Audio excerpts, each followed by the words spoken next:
Bendiciones, buenos días, mi queridos hermanos, oyentes, aquellas personas que estamos aquí. Vuestro hermano Miguelín, con una sola propósito y una sola visión, es de traer un mensaje en este día, un mensaje que puede cambiar nuestra situación y nuestra forma de ver. Vivimos en un tiempo difícil, en un tiempo de crisis, en un momento, pero a través de la Biblia vamos a demostrar que se pueden cambiar los tiempos de crisis en tiempos de bendición. Josafat nos enseña cómo transformar el tiempo de crisis en bendición. En un momento, Josafat, estando en su reino, sucedió algo sin comerlo ni haberlo preparado. De pronto vienen sus enemigos. Pero ¿qué es lo que nos sucede? Dice que Josafat se enteró que sus amigos del otro lado del mar venían a buscarlo. Y sucedió algo que debe de suceder en nosotros. Ellos se vieron sitiados y se vieron conquistados desde la noche a la mañana para buscar y entender que eran más fuertes que ellos. Y aquí lo que nos dice la Biblia en el capítulo segunda de Crónicas 22, y acudieron algunos y dieron aviso a Josafat diciendo: contra ti viene una gran multitud del otro lado del mar, de Siria. He aquí que están al otro lado. Él trae una noticia terrible y él no entiende el propósito de haber venido todo esto sobre ellos. De la noche a la mañana, en un tiempo en el que vivían bien, en un tiempo en el que estaban gozando, en el que estaba reinando con toda la libertad, sin haberse metido con nadie, de pronto, de la noche a la mañana, aparece un enemigo. ¿Quién son los que vienen contra él? Los de Moab. Los de Moab y de Moab vinieron contra él. Pasando todo esto, ellos empezaron a entender que la guerra estaba ganada porque vinieron contra Josafat. Y de la noche a la mañana Josafat se encuentra en una situación muy terrible, de que sus enemigos del otro lado vienen. Entonces él tuvo temor. Ahí es donde nos queremos agarrar en esta mañana. Josafat reconoció su impotencia ante aquel problema, ante aquella dificultad y ante aquel momento en el que se había presentado. Los de Moab y de Moab vinieron a conquistar su reino, pero él tuvo temor. Bienaventurado el hombre que teme a Dios. Dice que en ese temor que él tuvo, reunió a todo el pueblo y los hizo sentarse y hizo una reunión en medio de la congregación. Pero dice que en el verso 13, y todo Judá estaba en pie delante de Jehová, con sus niños y con sus mujeres y con sus hijos. ¿Y qué sucedió en aquella reunión? Levantándose un hijo de Josafat, de Safá, sobre el cual vino el Espíritu de Jehová en medio de una reunión. En medio de una reunión, cuando él proclamó y se dedicó allí, hizo algo tremendo. ¿Saben lo que hizo? Hizo oración y ayuno a todo el pueblo, los puso en esa actitud, en el capítulo 3, y reunió a todos y le hizo pregonar ayuno a todo Judá. Y se reunieron de los de Judá y pedían socorro a Jehová, a tener misericordia. En un momento de crisis, ellos reclamaron a Dios y se humillaron delante de Dios y buscaron el rostro de Dios. Dice que Dios se levantó por medio de este hombre de Sat, sobre el cual vino el Espíritu de Dios y le dijo estas palabras: no temáis, ni os amedrentéis delante de ellos, ni de esta gran multitud que ha venido contra vosotros, porque no es vuestra la guerra, sino de Dios. Este es el proyecto divino. ¿Cómo se puede cambiar un momento de crisis en un momento de bendición? Cuando tú y yo entendemos esa gran verdad. La gran verdad estaba constituida en esto. ¿En qué? En que la guerra muchas veces la encomenzaron el enemigo y nosotros queremos hacer frente por medio de nuestros medios y de nuestros esfuerzos. Pero eso no nos llevará a ningún sitio, sino al caos y a la destrucción. Pero la Biblia nos muestra que hay momentos en que Dios puede hacer que cambien todas las cosas. En ese momento de crisis, lo que hizo fue que se humilló y proclamó ayuno y oración para toda la congregación. Así que ante la crisis, Dios nos enseña de que no hay blancos ni negros, ni pobres ni ricos, ni sabios ni necios. Lo que sí es verdad que cuando viene el problema y las dificultades, todos estamos ante esa gran dificultad que muchas veces no hemos buscado, pero sí es verdad que nos encontramos entre ellas y nos encontramos en un momento de prueba, de tribulación, de angustia, que no sabemos cómo salir de ella. La salida, Josafat la tiene clara. ¿Cuál es? Humillar. Cuando nos humillamos, dice la Biblia, si mi pueblo se humillare sobre el cual busca mi rostro, yo me manifestaré a ellos y los libraré. Así que la humildad y el humillarnos delante de Dios nos hace grande y poderoso delante de Dios. En el segundo libro de Crónicas, capítulo 20, verso 18, entonces Josafat se inclinó rostro a tierra, y asimismo todo Judá y los moradores de Jerusalén se postraron delante de Jehová y adoraron a Jehová. Hay un momento en el cual nosotros tenemos que humillarnos y buscar a Dios, porque la pelea no es nuestra. Si nos humillamos delante de Dios, Dios es todopoderoso para librarnos. Josafat hizo entender al pueblo que en ese momento de crisis, que en ese momento de angustia, no era una guerra que se pudiera ganar por lo físico ni por la economía, sino que era una guerra que necesitaba ganarla nuestro Dios por nosotros. ¿Por qué? Porque hay que reconocer ante el problema, y el problema es que no podemos vencerlo. Ante esa impotencia, este hombre Josafat reclamó al Dios del cielo que interviniera con poder y con gracia, que interviniera de una manera sobrenatural, de una manera en la cual Dios pudiera cambiar y transformar la situación por la que estaban viviendo. Esa manera era la angustia que él no sabía cómo recurrir. Pero yo le digo que le voy a mostrar a través de la Biblia que hay 5 puntos en los cuales este hombre hizo que aquel momento de crisis se convirtiera en un momento de victoria y de triunfo. Hizo levantar un clamor en todo el pueblo. ¿Para qué?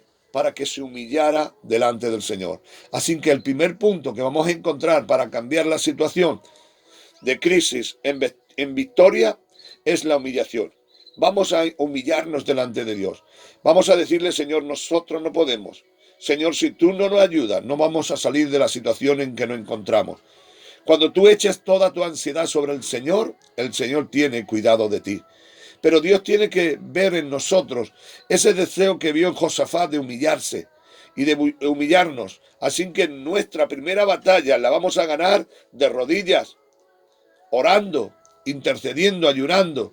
Porque la guerra en la cual estamos, Dios es el Dios todopoderoso, el que tiene poder para hacer y deshacer. Así que el primer punto es humillarnos y el segundo, adorar a Dios. Pero no hay adoración sin humillación, por supuesto.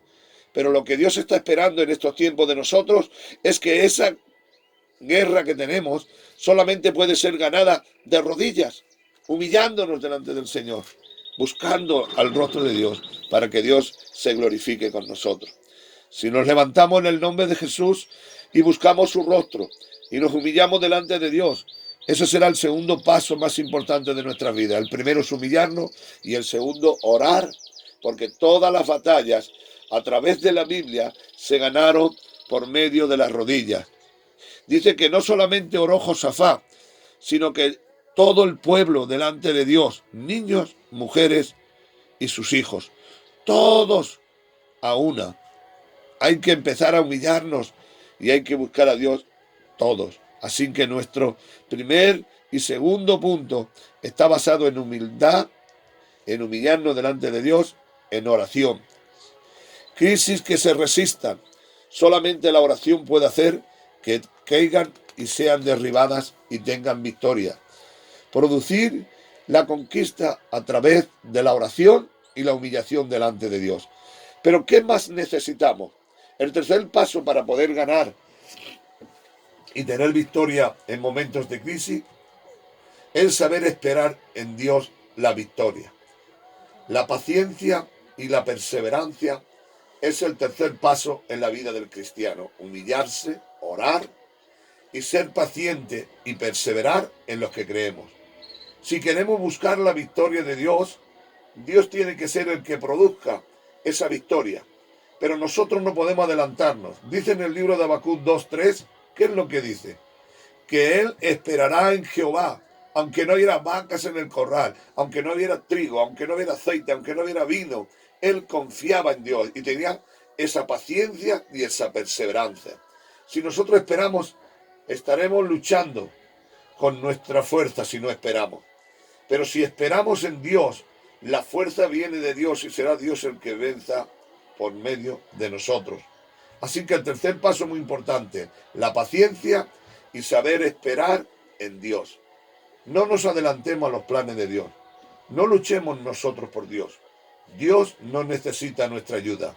Nosotros necesitamos la ayuda de Dios. Esto es muy importante que lo entendamos.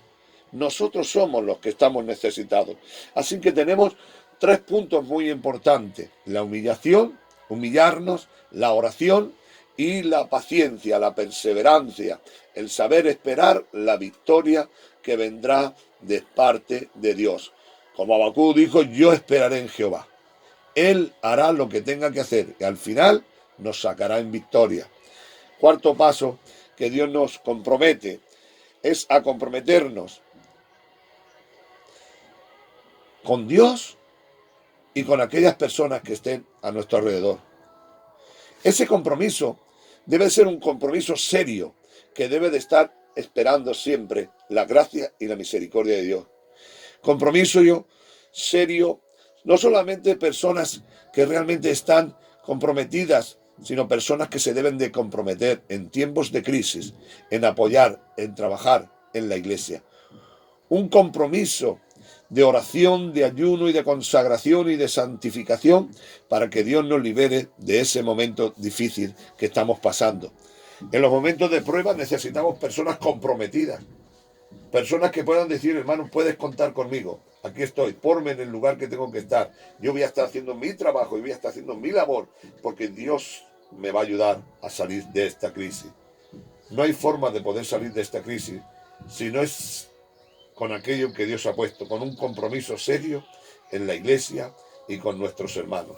Así que el cuarto punto es comprometerse, esperar en Dios, pero comprometidos, haciendo lo que Dios quiere que hagamos en ese tiempo de crisis y en ese momento de dificultad. Saber recibir la victoria de Dios es saber esperar en Dios. Para poder recibir la victoria de Dios hay solamente que luchar, pero no luchar con nuestras fuerzas físicas, sino luchar en el Espíritu, pelear la buena batalla en el Espíritu, para que el Espíritu Santo tome la fuerza y sea por medio de su Espíritu.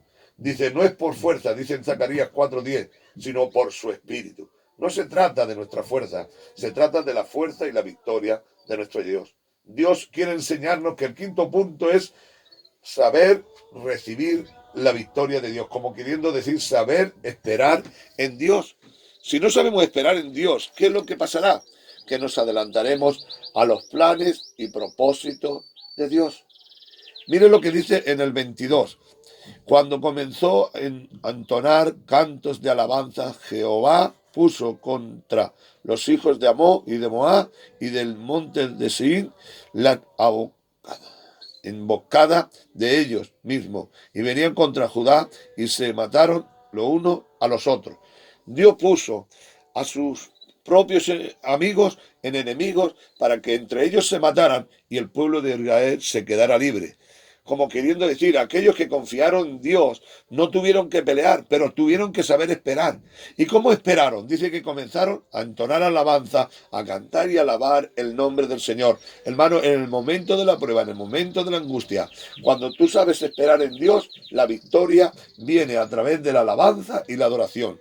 Cuando Pablo y Sila estaban en la cárcel, ellos no estaban allí gritando y quejándose contra Dios, sino que empezaron a cantar, empezaron a alabar. De pronto vino como un terremoto, se movió todos los cimientos, las cadenas se cayeron, todas las puertas fueron abiertas. Sabieron esperar en Dios, el momento de Dios. Así que si nosotros también sabemos esperar, tendremos victoria en momentos de crisis. En momentos de angustia y de aflicción, esperemos en Dios y Dios hará lo que tenga que hacer. Así que encontramos el quinto punto, es saber esperar la victoria que Dios nos dará. Cuando nosotros sabemos esperar, dice en Zacarías, no es por fuerza, sino es por el Espíritu de Dios el que hará todas las cosas. Aquí la Biblia nos enseña que Esdras restauró el culto. Nehemías restauró los muros, las murallas. Zacarías trajo libertad al pueblo. Y Zorobabel restauró la prosperidad. Todas estas cosas eran tiempos en contra. Esdras restauró el culto. En un tiempo donde no había culto, en un tiempo de crisis donde todo era malo, dice que este Esdras restauró el tiempo de la alabanza y la adoración a nuestro Dios y restauró el culto.